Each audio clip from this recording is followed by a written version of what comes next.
মিতা, আমার বয়স তেমন হয়নি। আমার মাত্র ১৩ বছর বয়স। আর এই ১৩ বয়সে আমার পরিবারের দায়িত্ব আমার নিতে হয়। প্রিয় বন্ধুরা, আমি একজন গ্রামের একটি মেয়ে এবং অত্যন্ত দরিদ্র ফ্যামিলির মেয়ে। আমরা মোটে ৫ বোন এবং ২ ভাই ছিলাম। অর্থাৎ আমাদের ফ্যামিলিটা অনেক বড় ছিল। কিন্তু আমরা দরিদ্র ফ্যামিলি ছিলাম। আর আমি সবার বড় বোন ছিলাম। বড় হলে কি হবে, আমার বয়সটাও তেমন হয়নি। কিন্তু কিছু করার নেই। তাই কেমন যেন নিজের উপর প্রেশার মনে হতে লাগল। যে একে তো আমরা ৫ বোন ২ ভাই। তারপরেও বাবা অনেক গরিব। অর্থাৎ আমাদের সংসারটি চালাতে বাবা অনেকটা হিমশিম খেয়ে যাচ্ছিল। আর আমি ফ্যামিলির সবার বড় মেয়ে হওয়ার কারণে নিজেকে আর বুঝ দিতে পারছিলাম না। তাই বাধ্য হয়ে গার্মেন্টসে চাকরি নেওয়ার সিদ্ধান্ত নেই এবং পরবর্তীতে আমি গ্রাম ছেড়ে ঢাকায় চলে যাই। একটি গার্মেন্টসে চাকরি করা শুরু করি। আর ওই গার্মেন্টসের একটি সুপারভাইজারের সাথে আমার খুব সুসম্পর্ক গড়ে ওঠে। যেহেতু দেখতে শুনতে আমি বেশ সুন্দর ছিলাম, সুপারভাইজার আমাকে চাকরির ক্ষেত্রে বিভিন্ন সুযোগ সুবিধা দিত এবং কিছু কাজ না করলেও ওভারটাইম দিত। তখন আমি বুঝতে পারলাম যে সুপারভাইজার কেন আমাকে এত সুযোগ সুবিধা দিচ্ছে। নিশ্চয় আমার প্রতি তার কোনো উদ্দেশ্য আছে। তা না হলে আমাকে এত সুযোগ সুবিধা দিত কেন? আরও তো অনেক মেয়ে আছে, তাদের তো কোনো সুযোগ সুবিধা দেয়নি। যেহেতু সে আমাকে অনেক সুযোগ সুবিধা দিচ্ছে, তাই আমি সবসময় ভাবতাম সে আমার কাছে কি চাইত। সে অনেক সময় বলতো, তোমার এত কাজ করার দরকার নেই, অন্য শ্রমিকরা তো ঠিকমতো কাজ করছে। আর কেউ যদি তোমায় কোনো কিছু বলে তাহলে আমাকে জানিও। আমি বুঝলাম সুপারভাইজার আমার প্রতি অন্য কোনো উদ্দেশ্য আছে। পরবর্তীতে যখন করোনা আসার সময় হয়ে আসলো, তখন আমাদের গার্মেন্টস থেকে অনেক কর্মী ছাঁটাই করে দিল। আর তার মধ্যে আমিও পড়ে গেলাম। তখন আমার সেই সুপারভাইজার আমার প্রতি অনেক মায়া হল এবং সে আমাকে তার নিজের খরচে লেবানন পাঠিয়ে দিল। কিন্তু আমার তো তেমন বয়স হয়নি। বাহিরে যেতে হলে ১৮ বছর বয়স লাগে। আর তাই সুপারভাইজার আমার বয়সটা বাড়িয়ে নিল। আমার বয়স ছিল মাত্র ১৩ বছর। আর ১৩ বছর থেকে ১৮ বছর বানিয়ে নিল। কিন্তু আর এই লেবান গিয়েই আমার জীবনের ঘটল এক দুর্ঘটনা। লেবানে আমি একটি বাসা বাড়ির কাজ পেলাম। সেই বাড়িতে আমার যে শেখ ছিল তার ৩ ছেলে এবং সে নিজে, এবং তার ৪টা বউ ছিল। প্রথমে আমি বুঝতে পারিনি যে সাধারণত ওদের কেন ২-৩টা করে বউ হয়। পরে বুঝতে পারলাম তাদের অনেক। তাই তারা ২-৩টা করে বিয়ে করে এবং তাদের বুড়াও বিয়ে করার অনুমতি দেয়। কারণ সে একা এত সামাল দিতে পারে না।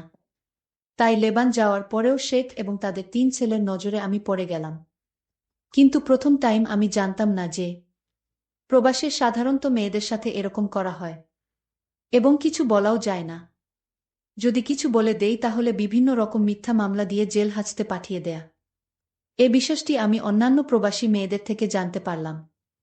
তো যাই হোক বন্ধুরা, এরপরে আস্তে আস্তে সংযুক্ত আরব আমিরাত শেখ এবং তার ৩ ছেলের নজরে আমি পড়ে গেলাম। এমনকি তারা বিভিন্ন স্থানে বেড়াতে গেলে আমাকে গাড়িতে করে নিয়ে যেত। তাদের বুদেরকে বলতো যে ওকে দরকার আছে বিভিন্ন রকমের চানাস্তা বানানোর জন্য। এই বলে আমাকে বিভিন্ন জায়গা নিয়ে যেত। এরকম করতে করতে একসময় তারা আমার দিকে অন্যরকমভাবে চেয়ে থাকত এবং বলতো, কুল্লু বাঙালি মিয়া মিয়া। অর্থাৎ তারা বলতো যে প্রত্যেকটা বাঙালি মেয়ে অনেক সুন্দরী। তো একদিন তারা আমাকে নিয়ে দুদিনের একটি সফরে বের হলো। সেদিন শুধু শেখ ছিল আর তার ড্রাইভার আর আমি।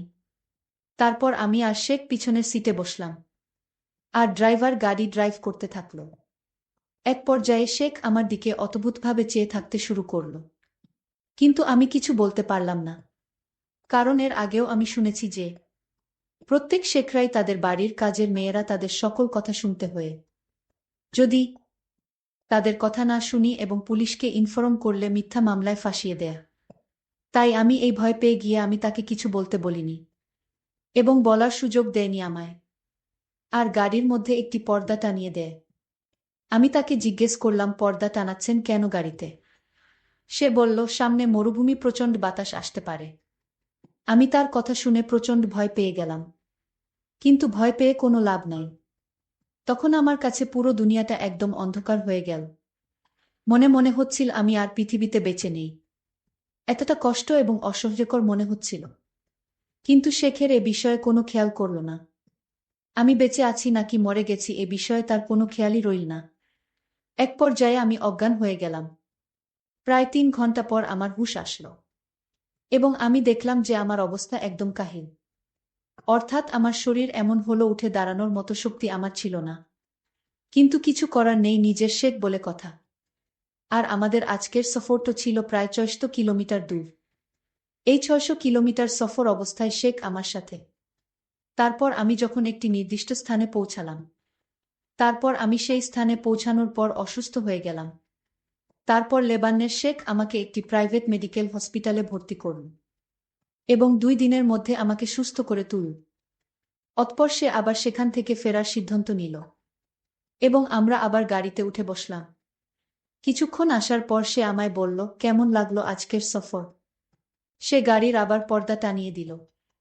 তখন আমি শেখকে অনেক অনুরোধ করে বললাম, আপনি পর্দা টানালে আমার ভয় করে। আমি তার অনেক হাতে পায়ে ধরলাম, কিন্তু সে কোনোভাবে আমার কোনো কথা মানল না।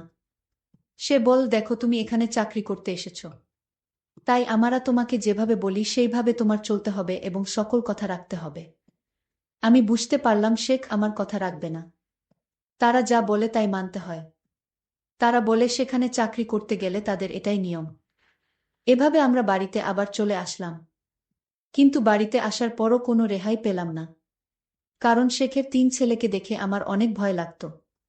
সেই 3 ছেলের কোনো কাজকর্ম ছিল না, শুধু বাসায় বসে থাকত, টিভি দেখতে আর আড্ডা মারত।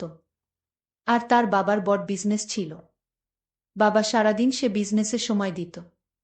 প্রিয় বন্ধুরা, যখনই তার বাবা দিনের বেলায় তার ব্যবসার স্থানে চলে যেত, আর আমায় তখন বলতো, এই বাঙালি আমাদের 3 ভাইয়ের কথা রাখতে হবে।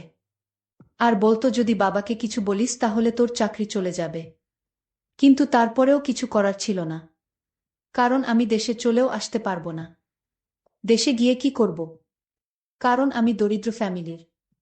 বাড়িতে গেলে আমি আরও আমার পরিবারের বোঝা হয়ে দাঁড়াবো।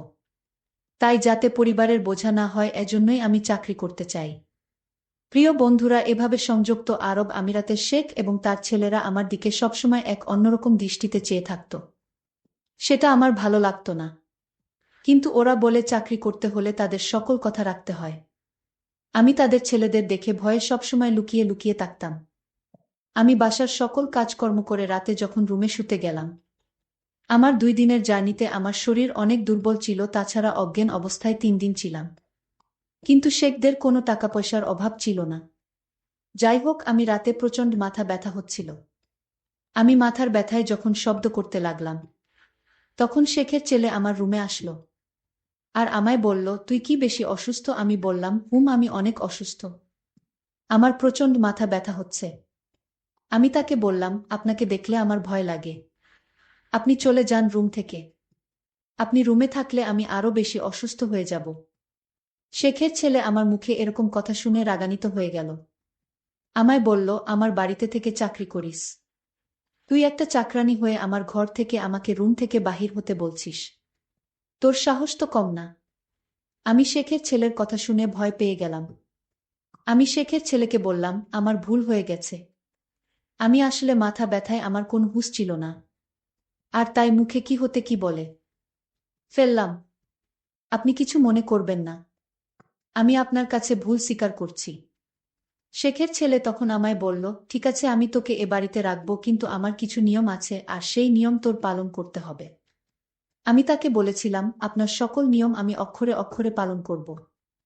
তাও আপনি আমায় এই চাকরি থেকে বহিষ্কার করবেন না।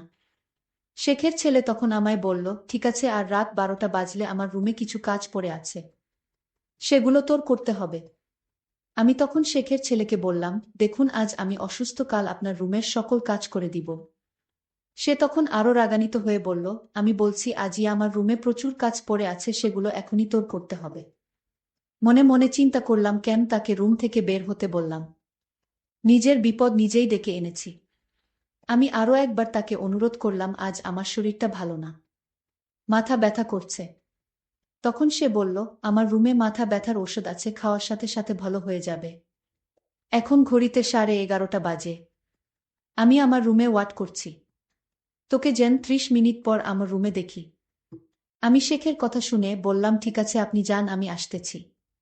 তারপর যখন রাত 12টা বাজল আমি ভয়ে ভয়ে তার রুমে গেলাম। আর মনে মনে চিন্তা করতে লাগলাম, আজ কপালে কি আছে কে জানে। যাই হোক, শেখের ছেলের রুমে গেলাম। তারপর তাকে জিজ্ঞেস করলাম, স্যার কি কাজ পড়ে আছে? তখন শেখের ছেলে বলল, আজ থেকে রাত 12টা থেকে শুরু করে রাত 4টা পর্যন্ত তোর এই রুমে ডিউটি। আমি শেখের ছেলেকে বললাম, দিনেও ডিউটি রাতেও ডিউটি, তাহলে আমি ঘুমাবো কখন? শেখের ছেলে বলল, ভোর 4টা থেকে সকাল 8টা পর্যন্ত। আমি যদি এখন মানা করি তাহলে হয়তো আমার চাকরি থাকবে না। আর তাই তার এই নতুন নিয়ম মেনে নেওয়া ছাড়া আমার কোনো উপায় ছিল না। আমি তখন শেখের ছেলেকে জিজ্ঞেস করলাম, আপনার রুমে রাত 12টার সময় কি করতে হবে? তখন সে বলল, আমি যদি তোকে বলি তুই শুয়ে থাক তাহলে তুই চুপ করে শুয়ে থাকবি, কোনো কথা বলতে পারবি না। আমি শেখের ছেলেকে বললাম, শুয়ে থাকলে কি আমার ডিউটি হবে? সে বলল, শুয়ে থাকার পর আমি তোকে যা আদেশ করি তাই তোর পালন করতে হবে। আমি আমতা আমতা করে বললাম, ঠিক আছে, আপনি যা বলবেন তাই হবে। তবে আজ আমি অনেক অসুস্থ, আজকের রাতটা আমার রুমে আমায় ঘুমাতে দিন, কাল থেকে আমি আপনার রুমের দায়িত্ব পালন করব। আপনি যাহা বলিবেন তাই হবে। শেখের ছেলে আমায় বলল, ঠিক আছে যা জুমা, আজ তোকে সুযোগ দিলাম। শেখের ছেলের কথা শুনে আমার একটু স্বস্তি মনে হলো। আমি আমার রুমে ঘুমাতে গেলাম। আমি রুমে গিয়ে ঘুমিয়ে পড়লাম। এরপর আমার সাথে যা ঘটেছিল তাতে আমার বেঁচে থাকার ইচ্ছাটাই হারিয়ে ফেলেছি। বন্ধুরা, বিদ্যুতের সংকটের কারণে আজ সম্পূর্ণ গল্পটি শেষ করতে পারিনি। পরের পর্ব আগামীকাল আপলোড দেওয়া হবে। আর এরকম গল্প শোনার জন্য আমার চ্যানেলটিকে সাবস্ক্রাইব করে পাশে থাকুন। ধন্যবাদ।